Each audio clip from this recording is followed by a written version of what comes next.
종교.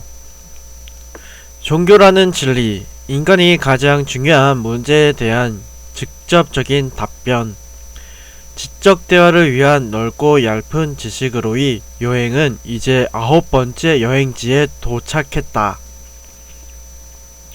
우리는 이 책에 앞서 역사, 경제, 정치, 사회, 윤리를 알아보았고, 이 책에서 철학, 과학, 예술에 대해 탐구해 보았다. 이 책 전체의 내용은 진리에 대한 세 가지 입장인 절대주의, 상대주의, 회의주의를 통해 구분했다. 철학과 과학과 예술이 각자의 영역에서 진리 탐구를 위해 애써왔지만 일상을 살아가는 동안 보통 사람들에게 종교만큼 진리라는 용어와 밀접한 것은 없다. 인간에게 가장 중요한 문제는 내가 어디에서 왔으며 어떻게 살아야 하고 결국 어디로 가는가에 대한 질문이기 때문이다. 종교는 그 어떤 학문 분야보다 이에 대한 직접적인 답변을 제시해 준다. 다만 그 답변에 대한 객관적인 근거를 제시할 수 없다는 문제는 종교가 독단과 배타성으로 변질될 가능성을 발생시켰다. 하지만 이러한 문제점도 불구하고 현대 기술 문명 시대에도 종교는 여전히 건재하고 있으며 거의 모든 문화와 개인이 삶에 막대한 영향력을 미치고 있다. 지금부터 인류의 역사와 문화에서 지속적으로 중요한 역할을 수행해온 다양한 종교들을 간결하게 정리해 보려고 한다. 종교의 구분, 절대적 유일신교와 상대적 다신교. 세상에는 무수히 많은 종교가 있다고 하지만 실제로는 거의 하나의 종교가 세계를 장악하고 있다고 해도 과언이 아니다. 이 종교는 유대교, 그리스도교, 이슬람을 아우르는 구약이라는 종교다. 이 구약의 종교인 유대교, 그리스도교, 이슬람을 보통 세계 3대 종교라 부른다. 불교나 힌두교나 유교는 무시하는 거냐? 라고 반발할 수 있겠으나 이 세 종교를 3대 종교로 부르는 것은 인구, 지역, 역사적 맥락에서 보면 타당해 보인다. 우선 인구로는 이 세 종교를 믿는 인구가 적게 잡아도 전체 인류의 3분의 2 이상이다. 지역적으로는 아시아 대륙을 제외하고 남미, 북미, 아프리카, 러시아, 호주 대륙 모두를 이들 종교가 차지하고 있다. 근현대 역사를 보아도 마찬가지다. 우리가 아무리 억울하다고 주장해도 세계가 서구 그리스도교 문화권이 역사였던 것은 사실이다. 다만 인구, 지역, 역사적 차원에서 세계 3대 종교라고 규정한다고 해서 이것이 이들 종교가 진리에 더 가깝다거나 더 가치 있다는 뜻은 아니다. 규모 면에서 그렇다는 것일 뿐이다. 우선 전 세계적으로 막대한 영향력을 미치고 있는 3대 종교를 구체적으로 알아보려 한다. 세 종교는 성서에 대한 입장이 차이로 구분된다. 성서는 구약과 신약으로 구분되어 있다. 구약은 옛날의 약속, 오래된 증거라는 뜻으로 신과 오래전에 했던 약속을 말한다. 천지 창조부터 아담, 노아, 아브라함, 모세 이후까지의 내용을 다루고 있으며 대체로 기원전 1000년경부터 정리되어 왔다. 신약은 새로운 약속이라는 뜻으로 서기 1세기 무렵에 활동한 예수 그리스도와 그 제자들에 대한 이야기다. 유대교, 그리스도교, 이슬람은 외적으로는 매우 달라 보이지만 믿음 체계에서 구약의 내용을 진리로 받아들인다는 점에서는 동일하다. 세 종교 모두 세상을 6일 만에 창조한 유일신과 홍해를 가른 모세의 이야기를 진실로 받아들이는 것이다. 다만 시간이 격차를 두고 탄생한 예수 그리스도에 대한 기록으로서의 신약에 대해서는 명확한 입장 차이를 보인다. 구약과 신약에 대한 입장에 따라서 새 종교는 구분된다. 우선 유대교는 구약을 절대시하지만 신약은 인정하지 않는다. 예수 그리스도의 가치나 지위를 인정하지 않는 것이다. 다음으로 그리스도교는 구약을 믿고 동시에 신약을 절대시한다. 예수 그리스도를 신의 지위에서 이해하려는 것이 그리스도교의 태도다.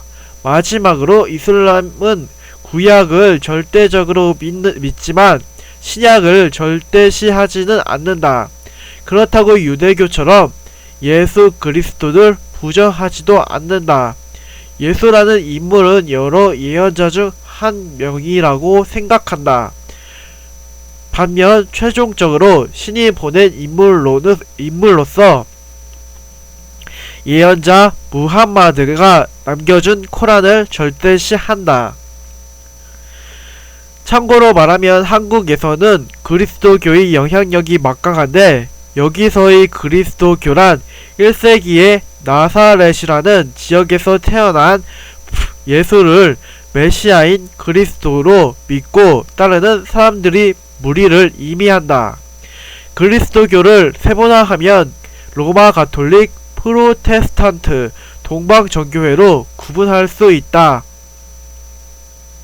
이들은 한국에서 각각 로마 가톨릭은 천주교로, 프로테스탄트는 개신교로 번역되었다. 동방정교회는 한국에 들어오지 않았다. 그런데 한국에서는 용어의 번역과 관련해 언어적 혼란이 발생하기도 했다. 개신교를 기독교라는 단어와 동일하게 사용하는 데에서 혼란이 발생한 것이다. 한국 사람들은 일반적으로 로마 가톨릭과 프로테스탄트를 천주교, 개신교로 구분하는 것이 아니라 천주교, 기독교로 구분한다. 하지만 기독교는 원래 그리스도교를 번역한 것이므로 천주교, 개신교보다 큰 범주의 단어다. 이렇게 보면 유대교, 이슬람, 천주교, 개신교, 동방정교회 할 것 없이 모두 외형적 차이에도 불구하고 그 뿌리가 동일함을 알 수 있다. 디테일에서의 차이가 어떠하든 이들은 모두 세계를 창조한 인격적 존재로서의 유일신을 믿고 그에 대한 기록으로서의 구약을 따르는 것이다. 그래서 일반적으로는 이 공통점을 기준으로 이들 교회를 구약의 종교 또는 유일신교 아브라함 계열 종교라고 부른다. 이 책에서는 이들을 묶어서 절대적 유일신교라고 부르려 한다. 절대적 유일신교, 유대교, 그리스도교, 이슬람. 유대교는 유태인들이 민족 종교를 말한다. 전체 신도수로 보면 보잘것없는 규모지만 그리스도교와 이슬람이 기원이 되는 종교로서 현재까지 존속한다는 측면에서 종교사적으로 매우 중요하다. 유대교는 일반적으로 최초의 유일신 사상으로 평가된다. 교리의 핵심은 크게 두 가지다. 하나는 절대적이고 유일한 신으로서 야훼를 믿는 것이고 다른 하나는 세상을 구원할 구세주로서 메시아 사상을 따른다는 것이다. 유대교에서는 이 메시아가 아직 오지 않았다고 판단한다. 메시아가 이미 왔다고 판단하고 분리해서 나온 종교가 그리스도교다.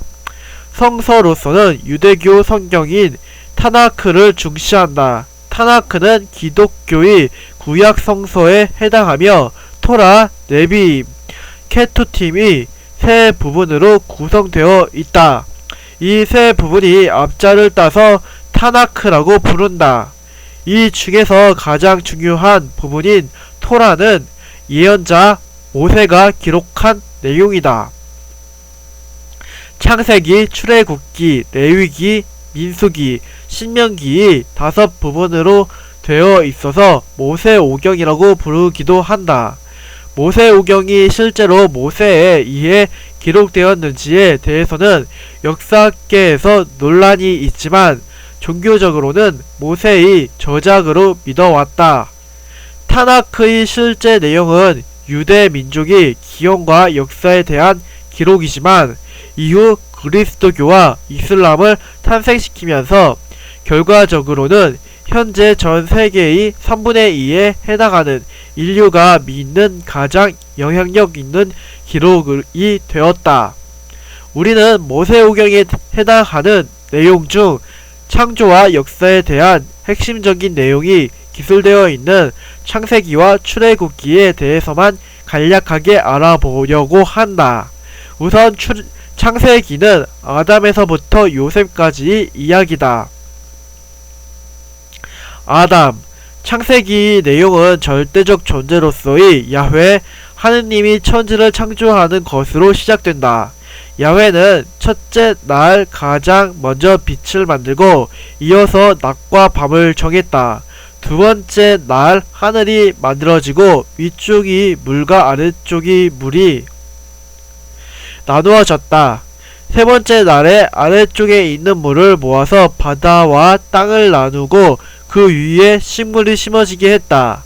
아직까지는 해와 달이 없는데 네 번째 날이 되어서야 해와 달 그리고 별이 탄생했다. 다섯 번째 날에는 바다의 생물들과 하늘의 새들이 만들어졌다. 그리고 여섯 번째 날에 땅의 짐승들이 만들어지고 마지막에 사람이 탄생했다. 일곱 번째 날에 신께서는 안식을 취하셨다. 야훼는 인간을 자신이 형상대로 창조했는데 남성인 아담은 흙으로 빚어 만들고 여성인 이브는 아담이 갈비뼈 하나를 취하여 만들었다. 다만 유대 신화에서는 이브 이전에 릴리트라는 여성이 아담과 동시에 창조된 것으로 나온다. 릴리트는 성관계를 중심으로 한 여성평등을 주장하다가 아담과 갈등을 겪고 결국 홍해로 가서 악마가 된다. 릴리트가 떠나고 혼자 외로워하는 아담을 위해 아담이 갈비뼈로 온순한 이브가 창조되었다. 릴리트의 이야기는 이후 바빌로니아와 메소포타미아에 전파되었는데 성경에서는 사라졌다. 아담과 이브가 첫 번째 가정을 이루어 태고의 낙원 에덴에 살고 있을 무렵 이들에게는 반드시 지켜야 할 규율이 하나 있었다. 그것은 야훼께서 금지하신 규율로서 선악을 구별하는 선악과를 먹지 말아야 한다는 것이었다. 하지만 이브가 뱀의 유혹에 넘어가서 열매를 먹게 되었고 또한 아담도 이브의 유혹으로 함께 죄를 지음으로써 이들은 행복한 에덴 동산에서 쫓겨나는 벌을 받게 되었다. 아담과 이브는 이후에 카인과 아벨을 낳았다. 카인은 농부가 되고 아벨은 양치가 되었다. 둘은 하느님께에게 각자 제물을 바쳤는데 하느님이 아벨의 것은 취하고 카인의 것은 받지 않자 카인은 질투심에 아벨을 살해했다. 이후 카인은 세상을 떠돌았고 아담과 이브는 세 번째 자녀인 셋을 낳았다. 노아. 이후 성경에는 대홍수에 대한 이야기가 나온다. 야훼가 홍수의 심판을 내린 것은 사람들의 죄 때문이었다. 이때 유일하게 2인이었던 노아와 그 가족만이 심판을 피할 수 있었다. 노아는 신의 말씀에 따라 방주를 짓고 그 안에 가족들과 땅의 모든 생물을 태워 죽음을 면했다. 홍수 기간은 40일이었고 방주는 물이 빠질 때까지 150일을 기다렸다가 현재 터키에 위치한 아라랏 산에 정박했다. 하느님은 이후 다시는 물로 심판하지 않겠다고 약속했고 그 증표로 무지개를 남겼다.